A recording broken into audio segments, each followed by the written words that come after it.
Salam sejahtera Malaysia, terima kasih kerana menonton video-video dalam channel ini. Sebelum kita mula, jangan lupa untuk tekan tombol subscribe, share, like dan komen. Let's go! Salam sejahtera dan selamat tengah hari kepada semua pendengar info hangat hari ini dipetik dari thethirdforce.net. Kita lihat sama ada Anwar akan selamatkan Zahid dari dibicara Mahathir. Berikut merupakan penulisan terkini pengurusi GTA Tun Dr. Mahathir Mohamad. Nombor 1, UMNO adalah parti Melayu yang mengalahkan Malayan Union dan kemerdekaan Melaya. 2, UMNO jugalah parti Melayu yang membangunkan negara sehingga digelar Harimau Asia. 3, UMNO menang pilihan raya dan dapat mendirikan kerajaan dengan lebih dari 2/3 kerusi di Dewan Rakyat. 4, UMNO biasa menang sehingga 109 kerusi dalam Dewan. 5, tetapi hari ini dalam PRU15 UMNO menang hanya 26 kerusi. Jumlah kerusi menurun dari 109 kepada 79, naik sedikit kepada 88, tetapi pada PRU14 turun kepada 54. Pada PRU15 UMNO cuma dapat 26, kurang separuh berbanding PRU14. Kenapakah sepanjang masa prestasi UMNO menurun? Sebabnya ialah kerana Presiden UMNO tidak pegang kepada asas perjuangan UMNO, iaitu berjuang untuk bangsa, negara dan agama. Datuk Seri Abdullah, sekarang Tun, menjadikan UMNO sebagai parti keluarga. Tingkat 4 guna UMNO sebagai alat untuk kepentingan diri, walaupun pada PRU11 UMNO menang besar. Tetapi apabila Abdullah utamakan keluarga, BN kalah 5 buah negeri, UMNO hanya menang 79 kerusi, 30 kurang dari 2004. Pemimpin UMNO bertukar. Sebelum skandal 1MDB, UMNO pulih sedikit dengan kemenangan 88 kerusi dalam PRU ke-13. Tetapi apabila Najib tubuh 1MDB dan seleweng duit serta salah guna kuasa menjadi wang tunai sebagai raja pun tidak berjaya menarik sokongan orang Melayu, UMNO hanya dapat 54 kerusi. Zahid Hamidi mengambil alih sebagai Presiden UMNO, tetapi Zahid juga hadapi caj rasuah di mahkamah dan sedang dibicara. Walaupun UMNO menang di Melaka dan Johor, tetapi dalam PRU15 UMNO cuma dapat 26 kerusi. Perjuangan Zahid tertumpu kepada kemungkinan dia didapati bersalah. Walaupun sebelum PRU, UMNO dakwa menolak Anwar dan DAP. Tetapi untuk menyelamat dirinya, Zahid sanggup bekerjasama dengan Anwar dan DAP. Anwar terima UMNO dan BN. Untuk mendapat 30 wakil rakyat BN, Zahid diberi jawatan Presiden dan timbalan Perdana Menteri. Kita akan lihat sama ada Anwar akan selamatkan Zahid dari dibicara atau tidak. Apakah reformasi Anwar termasuk the rule of law? Zahid takut kalau dia tidak jadi timbalan Perdana Menteri, dia akan didapati bersalah.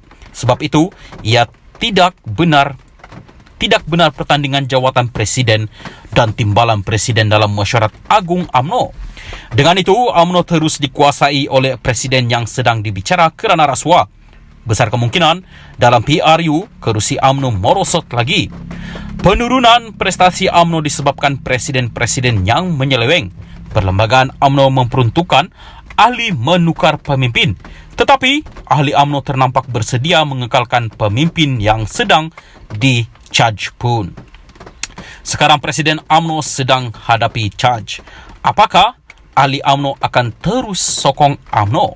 Berikut adalah tulisan daripada Tun Dr. Mahathir Mohamad. Apapun yang dikatakan dalam tulisan ini tidak mencerminkan pendirian admin sendiri. Sekian berita. Salam perpaduan. Salam sejahtera dan selamat tengah hari kepada semua pendengar berita panas. Hari ini dipetik dari syabudin.com.net bertajuk UMNO Alostar muncul yang pertama bantah keros usul tiada pertandingan top 2. Berita penuh, UMNO Alostar ingin mencabar keputusan tidak mempertandingkan jawatan Presiden dan timbalan Presiden UMNO yang diluluskan pada Perhimpunan Agung Parti itu baru-baru ini di Jabatan Pendaftaran Pertubuhan Malaysia, kata seorang EJK bahagian. Ahmad Shukri Yaakob berkata bantahan itu akan dibawa ke perbincangan peringkat bahagian dalam masa terdekat. Kita akan hantar bantahan kepada JPPM. Katanya kepada FMT, kita bantah bukan nak khianat sesiapa, tapi kita nak pastikan demokrasi dalam UMNO subur dan setiap tindakan dilakukan perlulah mengikut perlembagaan. Semalam, Naib Presiden Ismail Sabri Yaakob dilapor berkata, usul tambahan mengenai jawatan presiden dan timbalan presiden itu tidak sah dan bertentangan dengan perlembagaan parti, dan ahli yang tidak bersetuju berhak merujuk perkara itu ke JPPM. Beliau berkata apa yang diluluskan dalam Perhimpunan Agung tidak boleh bertentangan dengan perlembagaan parti yang menyebut pemilihan mesti dilakukan 3 tahun sekali atau sepanjang tempoh dibenarkan penangguhan. Syukri yang juga salah seorang perwakilan pada PRU 2022 minggu lalu mendakwa tidak semua ahli yang bangun menyokong usul tersebut bersetuju jawatan top 2 tidak dipertandingkan tetapi tidak mahu dituduh jahat. Selepas balik ke kawasan mereka, bersuara dan kedengaran mereka menentang jawatan presiden dan timbalan tak dipertandingkan katanya.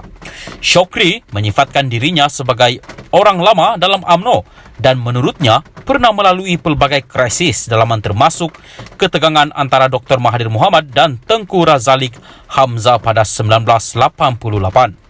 Krisis kepercayaan di akar umbi sekarang lebih teruk. Saya bimbang dalam masyarakat akan datang tidak ada suara yang akan datang untuk bermesyuarat katanya. Kita kena bagi balik mandat kepada akar UMNO, siapa yang mereka nak memimpin parti. Dulu kita gahira desak supaya PRU diadakan cepat, sepatutnya pemilihan parti juga begitu. Sementara itu, Muhammad Yusuf Ismail yang sebelum ini ketua UMNO Alosta, sebelum keahliannya digantung, berkata ahli parti berhak minta JPPM teliti keputusan PAU 2022 itu. Jangan ada pemimpin kena macam saya bila bersuara kerana sayangkan parti katanya.